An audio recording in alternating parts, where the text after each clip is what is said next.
kababayan ko sa buong bansang Pilipinas, buong sanlibutan, magandang araw, magandang umaga, magandang hapon, magandang tanghali, at magandang araw sa inyong lahat. Ang pangungusap ko pong ito ay napakahalaga para sa lahat ng mga kababayan nating Pilipino na makikinig at manonood sa akin, although hindi nakikita ang mukha ko. Ito po si Pastor Apollo Kibuloy, ang appointed Son of God ng Kingdom of Jesus Christ, the name above every name. Sana po press conference ang tatawagin ko ngayon. Pero dahil nanganganib ang buhay ko, ay hindi po muna ninyo makikita ang aking pagmumukha. Ang akin lang po munang boses ang inyong maririnig. Mahalaga po ito na sasabihin ko sa inyo. Mga kababayan, mula po noong 2018, ako ay linigalig na at ang aking kongregasyon na walang dahilan ginawan kami ng kaso doon sa bansang Amerika. Sumunod kami sa batas. Kung kami may mga sinabi lang violations na hindi pa napatotohanan, yan po ay nasa kanilang federal court na. Kumuha kami ng 20 lawyer upang pag-usapan ang lahat ng kanilang akusasyon, which is about 43 counts. Lahat po yan ay mayroong 20 lawyers na nakatutok at meron na po kaming depensa. Naghihintay po ang aking mga lawyer sa Amerika at sa Pilipinas na simulan ang trial. Mulang 2018 pinospon, ginawang 2020 pinospon, ginawang 2022 pinospon, 2021 ganun din, 2023 sana ay popospon, pinospon pa rin. Ngayon hindi na po papayag ang judge. November 5, 2024 talaga pong itutuloy na. Ngayon, ako naman nandito sapagkat indicted din ako. Sealed indictment pa nga ng 3 taon, hindi ko alam ako indicted ako. So anytime pupunta ako doon, pupusasan na ako, hindi ko alam. Pero salamat naman sa Panginoon Diyos sapagkat hindi na ako pumalik doon at hindi nangyari yon. So dahil kasama ako sa kaso ng aking mga workers na mga 9 o 8 kami lahat, ako yung number 1 na principal. Okay lang, sapagkat ako naman ang leader ng kingdom at ako talagang target nila. Sa anong paraan ginawa kami ng kasong hindi namin alam at mga kumuha sila ng witness. Handa na po kaming lahat ng aming depensa, lahat ng aming documents, ng aking mga lawyers, US-based lawyers, handang-handa na po kami. Pinopospon nila palagi, pero ngayon hindi na. Ngayon, ako dito sa Pilipinas, dahil nandito na ako nung dumating yung mga kasong yan, hindi ako lumaya sa Amerika, kundi dumating ako dito wala pang kaso. Kinasuhan ako ng naka-sealed indictment, hindi na ako nakabalik doon pero nandito na ako sa Pilipinas. So hindi po ako tumakas. Ngayon dahil nandito ako, I will use my constitutional rights for extradition na siyang treaty ng ating bansa. Yan po ang iniintay ng mga lawyers ko dito sa Pilipinas at sa Amerika. Iniintay namin ang request ng US Embassy sa Department of Foreign Affairs. Hindi po dumating. Sapagkat kung yan pag-uusapan, i-endorse doon sa Department of Justice, wala rin doon. Hinintay namin para pag-usapan ang extradition treaty kung paano gagawin. Handa din po ako sa kasong yan kung ako'y ma-extradite pagkatapos mapag-usapan at nakadaan na kami ng Court of Appeals, Court of First Instance at Supreme Court. Kung ilang taon yon, dapat magtiis din sila. Hindi dumating yon, hinihintay ko hanggang ngayon. Wala pong request na ganon. Ngayon, eto po ang mahalagang ibabalita ko sa inyo. Mula noong 2018 hanggang ngayon, hindi na po kami mapakali sa ating sariling bansa. Nawala po ang aming kalayaan sapagkat kami dito ay sinosurveillance. Sinosurveillance ako dito sa Pilipinas ng CIA at ng FBI. Sarili kong bansa, ako po ay nagtatago sapagkat liligwakin ako ng ganun-ganun na lang. Walang extradition process na gagawin. dumating po sa aming kaalaman sa mga sandaling ito from reliable sources. Correct me if I am wrong, but these are reliable sources na dumating sa akin na ayaw na raw po nila ng extradition treaty.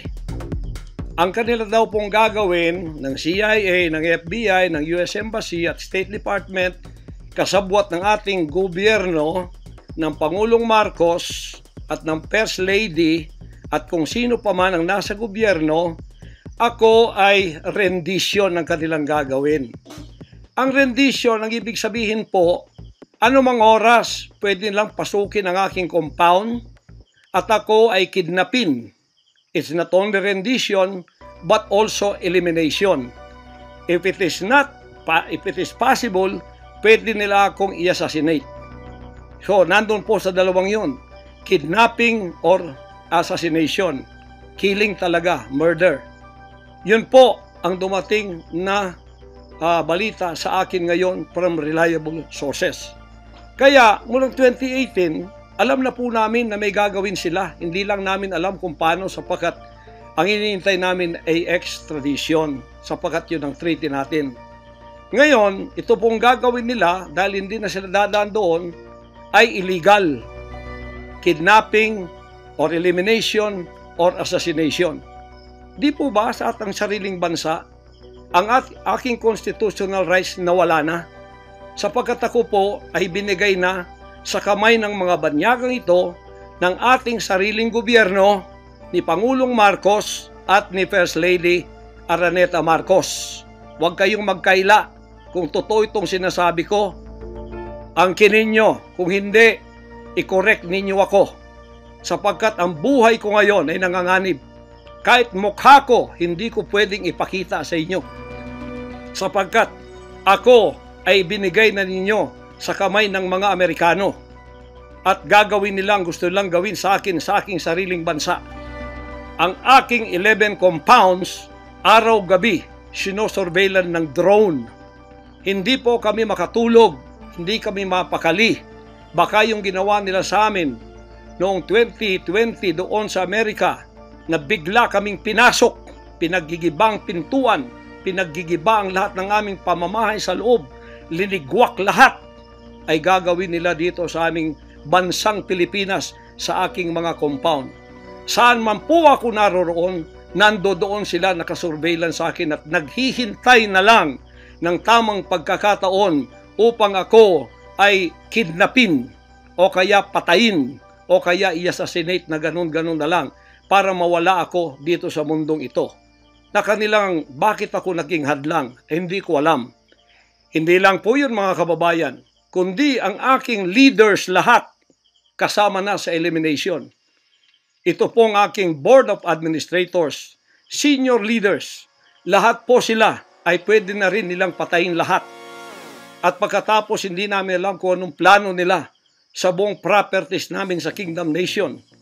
Bakit ganito sila kagalit at bakit ganito ang kanilang treatment sa akin na isang appointed son. Ang ministry ko po ay evangelizing the whole world with the Word of God. Hindi ko naman kasalanan ako'y maging kaibigan ng politikong tulad ni Pangulong Duterte, Vice President Sara. Taga Davao po kaming lahat. Lumaki kami lahat dito. Alam ko po ang aking mga kaibigan, sila. Lumaki kami, mayor namin yan, prosecutor pa, naging congressman, naging president. Yan po ang aking pakikipag-ugnayan for nation building. Wala akong ibang interest sa bansang ito, kundi ang pagunlad. Ngayon, ako po ay inuusig. Ako po ay ginigipit. At ako po ay sinasaktan sa lahat ng paraan ng mga false accusation, false allegations na ayaw naman nilang pumunta sa korte. At pagkatapos, ayaw din nilang paharap itong mga false accusers na pinaggagawa nila to destroy my reputation para idamay sila Duterte family doon sa kapupuntahan ng mga investigasyong walang kakwenta-kwenta. Hinamon ko na kayo, punta kayo sa korte.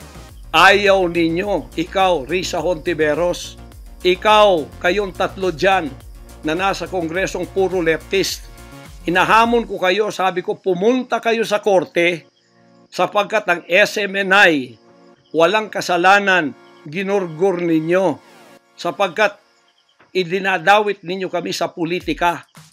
Nalis ninyo ang aming malayang pagpapahayag, ang aming press freedom, pati ang liberty ko na, ang aking freedom, ang aking constitutional rights. Wala na po. Palagi kaming nagtatago. Palagi kaming lumilingon sa likod namin sapagkat hinahabol kami. Nakapalibot sa amin ng mga CIA, alam namin yon. FBI nandyan din. Pinag-usapan na ito dyan sa State Department. At ang reliable sources dumating sa akin. Ang ulo ko po ngayon, may patong na $2 million or 100 million pesos ang ipinatong sa ulo ko. Baka yan ay madagdagan pa kung may maunang makapatay sa akin. Ano ang nangyayari sa bansa natin? Ngayon, mga kababayan, ay meron pa pong gagawin daw sila sapagkat meron na daw silang search warrant. Pagkatapos daw, isi-search ang aming lahat ng compound. At hindi daw kami papayagan na merong witness na sasama. At ang balita namin, kung ito'y totoo, sa reliable source ay nagsasabi na paplantingan daw kami ng bomba, guns, and drugs sa aming mga compound. Yan po ay aming babantayan. Sinabi ko na po muna sa inyo dito sa live na to para kung mangyari man ang mangyayari, sapagkat wala po kaming ganon, ay sila pong may kagagawan nun. Ganito ka-evil ang kanila pong mga pag-iisip sa ngayon, masyadong desperado. Aywan ko kung bakit. Kung kayo nasa katotohanan, nasa kapangyarihan, bakit kayo natatakot?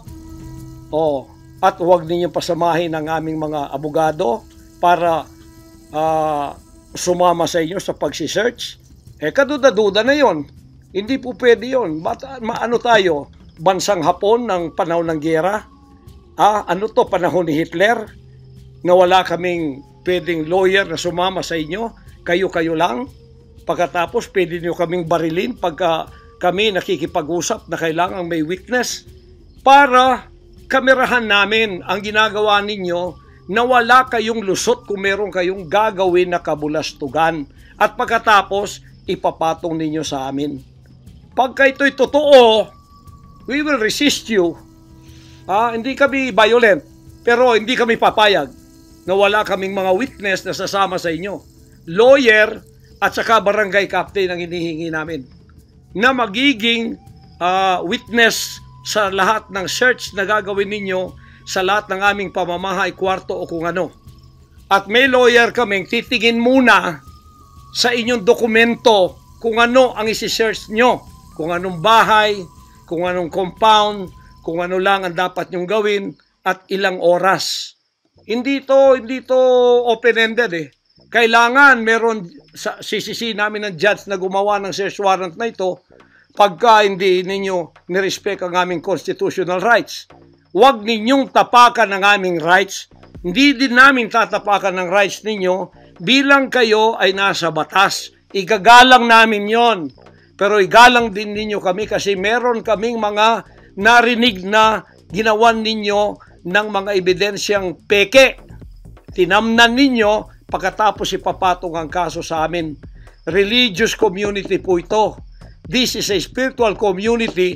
Once tumapak kayo dyan, sapagkat kayong nagdadala ng batas, respetuhin ninyo. You are on holy ground. Yan po ay mahal na mahal naming banal na dako.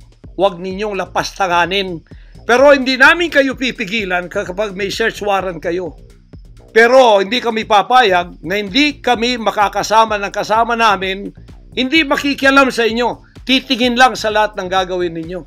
Kasi hindi na kami kumpiyansa sa gobyernong ito. Gagawa sila ng paraan para kami ay bigyan ng kasalanan. Yan po, babantayan natin yan. Pag hindi sila pumayag, then siguradong magpa-planting sila ng evidence. Pag pumayag sila, then fair ang laban. Hindi namin sila pakikialaman. Titingin lang ang aming mga witness na mga lawyer at saka barangay captain. At kung sino man ang mga witness na nandoon mula sa aming side kasi nandoon sila. Hindi na pwedeng gawin wantonly ang kanilang gagawin doon sa aming mga compound na wala kaming witness because they can do anything to implicate us, to plant false evidences and charges against us. Ganon ang aming mga paningin dito. Kaya wag ninyo kaming pigilan para pantay ang laban natin kasi nakikita namin na ang pamamahalang ito ay hindi na po matuwid. Biro ninyo, ginikipit kaming ganito, wala namang kaming ginagawa sa bansang ito. Sinabi ko na muli, hindi kami nagdi-deal ng drugs, hindi kami violenting tao, hindi kami terorista, mangangaral kami ng mga salita ng Diyos. In fact, dito sa aming compound sa Tamayong, kami ang nakapagbigay ng peace sa mga kababayan nating sinisila ng CPP and PNDF, tinatakot at pinapatay. Ngayon, wala na sila, may peace na kami. Eto namang gobyerno natin, eto ang ginagawa nila sa amin. Biro ninyo mga compound na religious ng Kingdom of Jesus Christ, ginaganito nila. Pero yung pagnanakaw nila sa gobyerno, wala silang sabi. Tiklop bibig, hindi sinisearch ang mga bahay na pinagbibili nila. Nagamit ang pera ng gobyerno. Anong klase kayo? Sige, gawin ninyo ang gusto ninyong gawin sa amin. Pero kami tatayo sa aming constitutional rights. Whatever happens. Tatayo ako sa kalayaan ko sa bansang ito na pinakamatyan ng aking mga national heroes. Yan mga kababayan, bantayan po natin. Hindi po ako magpaparesto sapagkat ako po ay siguradong papatayin. Kasi rendition na ang kanila, hindi na po extradition. Kaya wala na akong kalayaan at wala na po akong depensa sa sarili ko kundi ang Panginoong Diyos lamang. Kung paano itinago ng Diyos si Elijah sa evil woman na si Jezebel nang nagpakain sa kanya ay mga ibon na lang. Ganon din ang gagawin ng Diyos sa akin. Hindi ako ibibigay sa kamay ng masasama pag ganito ang pamamahala. It's an evil, unrighteous administration. I am telling you that. Bantayan natin to mga kababayan ko. 73 years na po ako. Magse-74 years na ako dito. Lahat ng administrasyon na daanan ko na. Lahat ng mga naging pangulo. Mula kay Diosdado Macapagal. Mula po sa malit pa ako kay Magsaysay. Kay Carlos P. Garcia.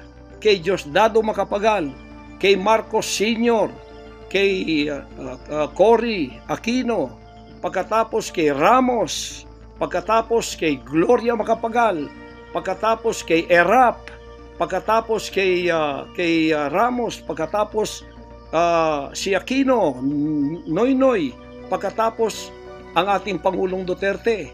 Wala po kaming nadaanan ganito na ginigipit kami sa aming sariling bansa ng mga dayuhan. Nakasabwat ang ating pamahalaan na aking sinuportahan pa naman noong nakaraang eleksyon. Tandaan mo, President Bongbong Marcos, First Lady Lisa Marcos, pati ikaw Martin Romualdez, hindi kayo dyan ngayon kung hindi kayo tinulungan ng SMNI at ng buong sangkatauhang Pilipino. Naniwala sila sa amin sapagkat ang SMNI lamang ang may credibility. Noong panahong yun hanggang ngayon. Ngayon, anong ginawa ninyo? Pinaggagawan ninyo kami ng kasalanan, inilagay ninyo kami sa kahihiyan, pagkatapos ibinilanggo pa ninyo ang dalawa naming mamamahayag, pagkatapos inaapi ninyo kami ng ganito-ganito lang, ang aming pong tolerance, it has come to the rim. Our tolerance has been to the roofs already. Alam ninyo, hindi na po biro itong nangyayari sa bansang ito. Kung pababayaan po natin ang ganitong mangyayari ng mga dayuhang tulad ng Amerikano, CIA, FBI, State Department, US Embassy, gigipitin tayo with the connivance of our own President and First Lady and other members of the Congress. Kung pababayaan natin ito, nangyayari sa isang Pilipinong tulad ko na gumagawa ng kabutihan, trying our very best para makatulong kami, humanitarian, Children's Joy Foundation, dinemonize kami, kinriminalize kami. Biro nyo, ginagawa ninyo dangerous criminal organization ang Kingdom of Jesus Christ. Buong sanlibutan, ang akin pong 38 years namunga ng mga 6 hanggang 7 milyong kaluluwa na niwala sa katuwiran at nagbago ang buhay. Ngayon, ganaganito niyo ako ng dahil sa inyong politika na ang aking itinataas naman ay mga leader na tama tulad ni Duterte. Kasalanan ko ba yun na maniwala ako sa isang leader na matuwid at akin siyang itaas? Pagkatapos ganito kayo kadesperado para ako'y patayin at ang lahat ng aking mga senior leaders papatayin din, hanggang yung mga leaders na pwede pang pagkatiwalaan papatayin ninyo, and then you take over all of our properties and compound. Pagkatapos lilinlangin ninyo ang mga tao, pagkatapos magtatayo kayo ng sariling korporasyon, i-incorporate ninyo doon ang lahat ng properties na pinaghirapan, blood, sweat, and tears ng aking mga members all over the world. Tapos biglang-bigla ililipat niyo doon sa inyong bagong korporasyon at pagkatapos itataas ninyo ang kamay ng isang tao tulad ni Bandari at sasabihin niyo, ito ang leader ninyo ngayon. Ano ang Kingdom of Jesus Christ? Political government? Hindi po ganon. Mangyari ng mangyayari. Hindi po papayagan ng Panginoon Diyos ang mga bagay na itong nangyayari sa ating bansa sa mga sandaling ito. Kung ako, mabuting tao, kung ako nangangaral ng katuwiran, kung ako tumutulong ng kusang loob at hindi nagpapautang loob kanino man, ginaganito ako. Sino pa kaya kayo, mga kababayan ko? Bumukas na po ang mata natin. Magkaisa na tayo at alisin ang evil administration na ito na siyang ginagamit ng masamang espiritu upang ang kadiliman ay bumalot sa buong bansang Pilipinas. Alam ko, mahal ninyo ang Pilipinas, mga Pilipino. Naghihintay lang tayo ng tamang pagkakataon. Meron pa bang ibang pagkakataon? Tingnan niyo nangyayari sa Kongreso.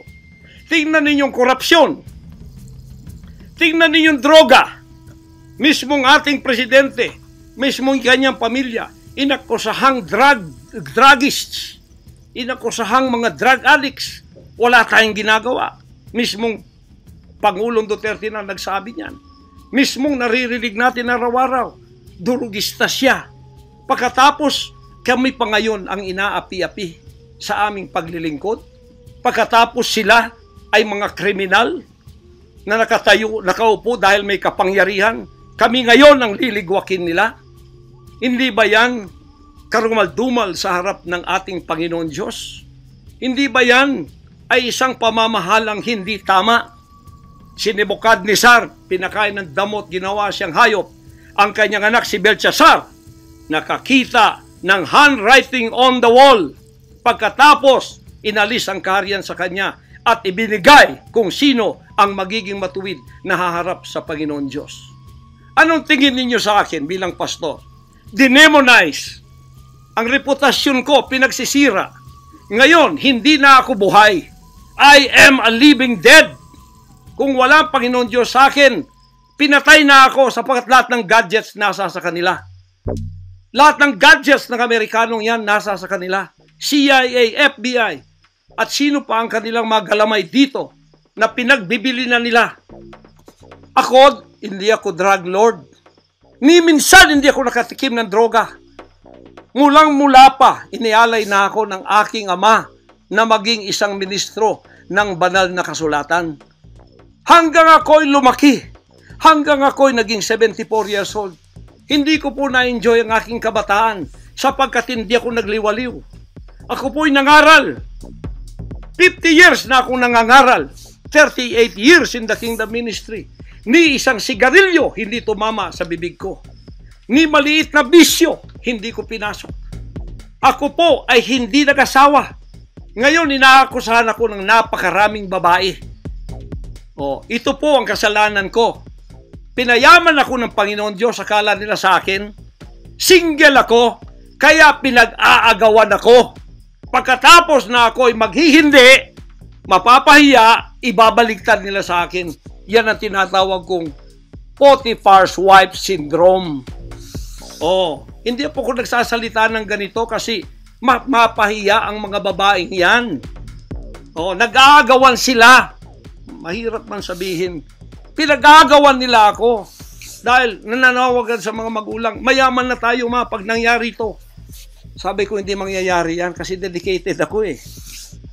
Napahiya, ngayon binayaran at ngayon binabaliktad ang lahat ng istorya. Mahirap pong sabihin ko ito kasi masisira ang kanilang pagkababae.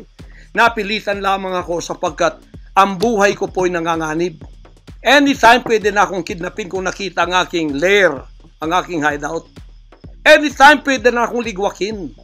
Ang aking mga BOA leaders, hindi na po natutulog sa compound. Kung saan-saan na lang po mga membro kami natutulog.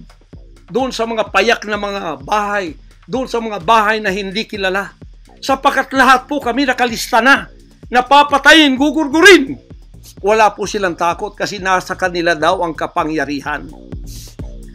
Mahal kong kababayan, nagtatago ako sa kakisariling bansa.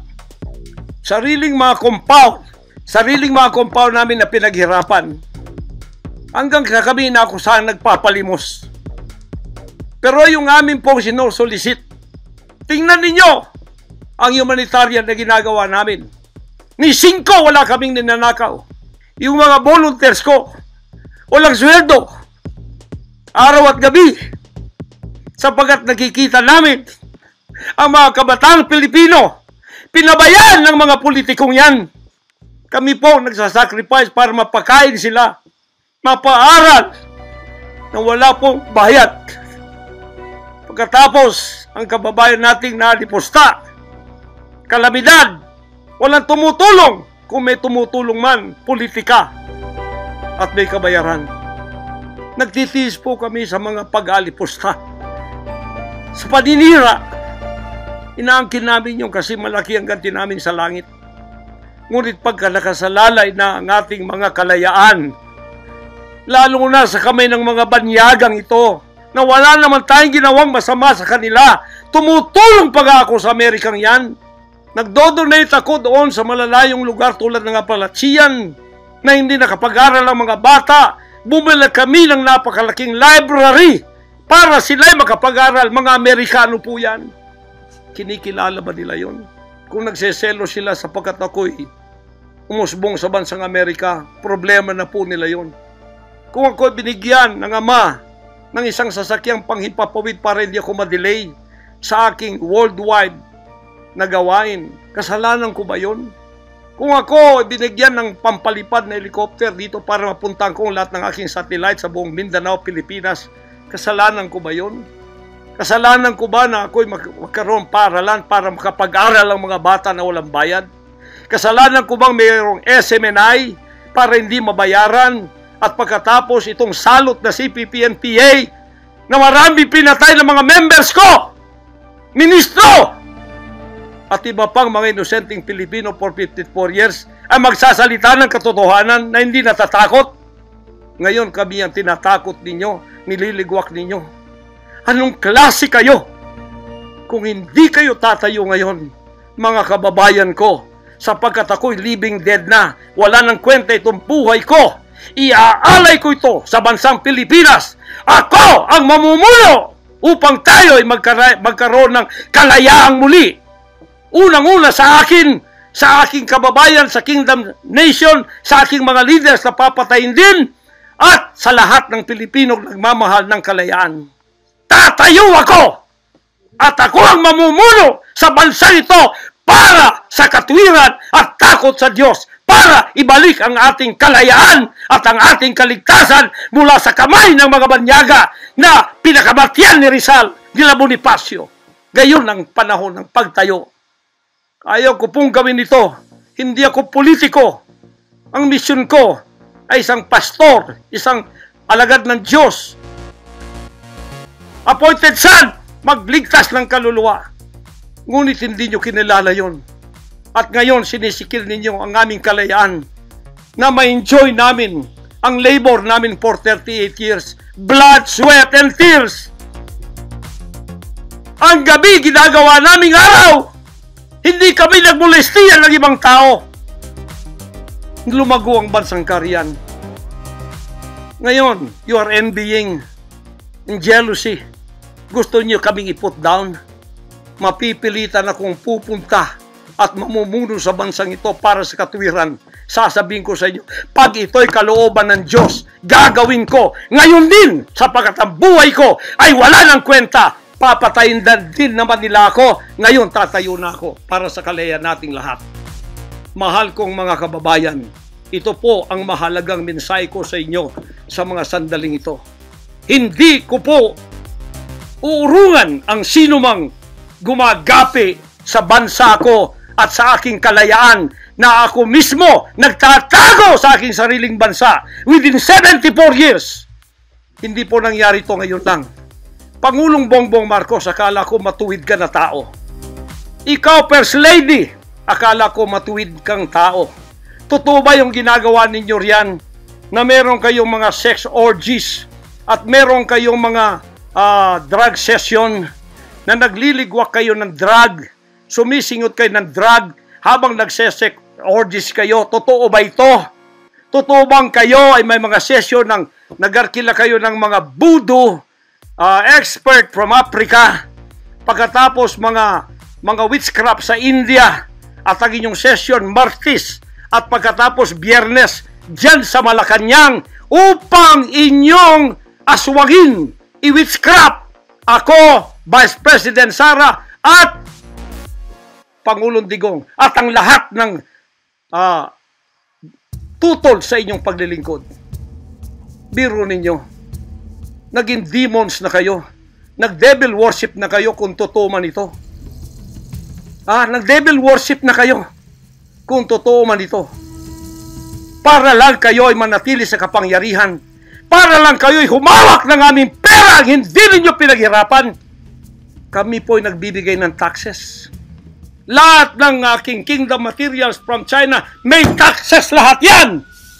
Milyon-milyon ang aming binabayad. Ngayon, ginagawa pa ninyo sa amin ito? Matuwid ba kayo? President Bongbong Marcos, Lisa Marcos, makinig kayo. Totoo ba na gumawa kayo ng aksyon kasama ng FBI na ako ay nyo nang ipaligwak at binigay sa kanilang kamay? Kaya't sila'y gumagawa ng ganito with impunity sa aking sariling bansa. Kung ganyan ang ginawa ninyo, I will not honor you. I will not respect you because you did not honor me and you did not respect me. You are no longer worthy to be our trusted leader. Pabuti pa, hanggang maaga pa, Bongbong Marcos, Lisa Marcos, Martin Romualdez, bumaba na kayo sa posisyon. Mag-resign na kayo sapagkat hindi hihinto ang tinig na ito habang naririyan pa kayo. Mga kababayan, tatayo ako sapagkat patay naman lang din ako. Tatayo ako hanggang buhay pa, hanggang may hininga pa ako para sa natitirang buhay ko ay magkaroon naman tayo ng boses at magkaroon ng kahit munting kalayaan na lang mula sa mga banyaga na kasabwat ang mga makapiling Pilipinong ito na itinayo natin sa kapangyarihan. Akala natin ay maasahan natin sila. Mga demonyo pala. Sorry to say that, but that is the truth. If that is not the truth, then tell me. And you cannot judge me. You cannot condemn me. I am dead already. I am a living dead in your book. CIA, FBI, State Department, USA. Gawin ninyong gusto ninyo. Ngayon na nakapagsalita na ako, lalantad na ako. Hindi na ako natatakot. Ako ay handa sa glorification. Kung ang glorification ko ay mangyayari maging glorified body ako, hindi ko tatablan ng bala. O kaya, tatablan pa ako sapagkat hindi pa nangyari yon. Handa na akong humarap sa mga bala ninyo. Basta't ito ay nasabi ko na sa social media, huwag ninyong ligwakin ito para sa bansang Pilipinas ito. Mahal ko po kayong lahat. Pagpalain natin ang ating bansang Pilipinas, pagpalain tayo ng ating buting Diyos, pagpalain at ipigay natin ang lahat ng kapangyarihan sa Kanya. At tandaan ninyo ito, hindi mananaig ang kadiliman sa bansang ito habang may boses na ganito. Sumunod po kayong lahat at tayo ay magkaisa ngayon para itaas ang bandila ng kalayaan ng ating bansang ibinigay ni Rizal ang kanyang dugo. Ibinigay ng ating mga heroes ang kanyang dugo. Ngayon, itong mga slaves na to ay hawak ang liig nila ng mga banyaga at tayo ay ipinagbili na sa kanila. Hindi ako papayag hanggang ako'y may buhay at hilinga. Total, patay naman din ako sa inyong libro. Okay na ako sa buhay ko. Masaya na ako. Meron na akong accomplishment. Handang-handa naman ako pumunta ng langit noon pa. 50 years ago, I was ready to go to heaven because I have been there thousands of times and I saw my mansion there. Nandito lang ako para sa aking bansang Pilipinas, para sa kaligtasan ng mga kaluluwa sa buong sanlibutan. Yun lang ang dahilan kung bakit ako naririto. Pero natatakot mamatay? Hindi po. Sapagkat ako'y nasa Kanya at siya'y nasa akin. Ano man ang mangyayari sa akin tulad ng aking amang si Jesus Christ, ipinako sa krus, ay handa po akong mag-alay ng aking buhay sa isang worthy cause na sinasabi ko dito. Magandang gabi po, magandang araw sa inyong lahat. Hanggang dito lang, pagpalain tayo ng ating dakilang Ama. Sa Kanya lahat ang kapurihan at ang kapasalamatan at ang kaharian magpakailanman ay mananaig dito sa ating bansa at sa buong sanlibutan. To God, our Jesus Christ, be the glory forever. Amen.